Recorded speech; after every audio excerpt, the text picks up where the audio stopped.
Ethiopia. Ethiopia accepted as a member of the BRICS. Along with Argentina, Egypt, Iran, Saudi Arabia, and the United Arab Emirates, Ethiopia will become a member of the BRICS on January 1st, 2024. The six nations were selected from 22 countries that applied for membership to the economic bloc. The chairman of the BRICS and president of South Africa, Cyril Ramaphosa, announced the historic event on Thursday, August 24, 2023, at the 15th BRICS Summit in Johannesburg, South Africa. Founded in 2010, the BRICS originally was called the BRIC, which was a term coined by Goldman Sachs chief economist Jim O'Neill in 2001 for Brazil, Russia, India, and China. 1 year later, the BRIC became the BRICS when South Africa was added. According to RT, when the BRICS officially expands next January, it will account for 46% of the world's population and a larger share of its economic output, as observed by Brazilian President Luiz Inácio Lula da Silva.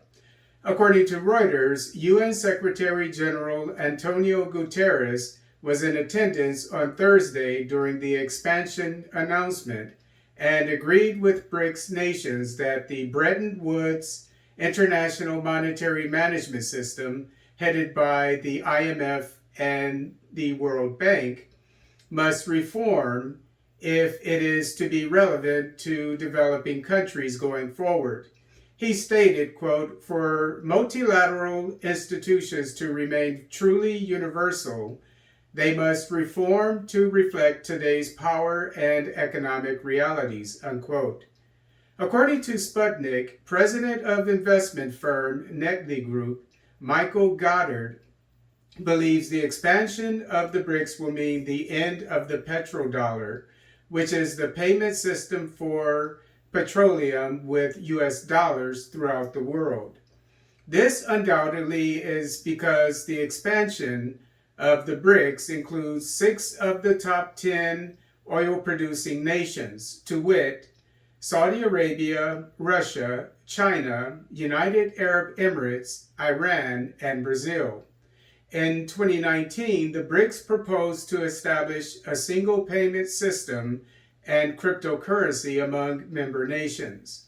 Opened in 2015, the BRICS New Development Bank, NDB, plans to take the place of the IMF and World Bank for Africa's development needs.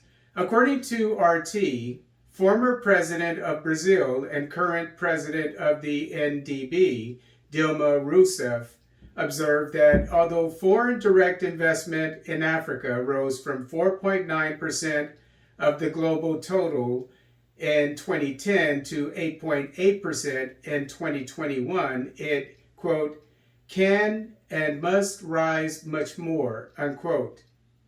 As per RT, Rousseff mentioned that the Shanghai-based NDB will finance physical and digital infrastructure and education projects in Africa.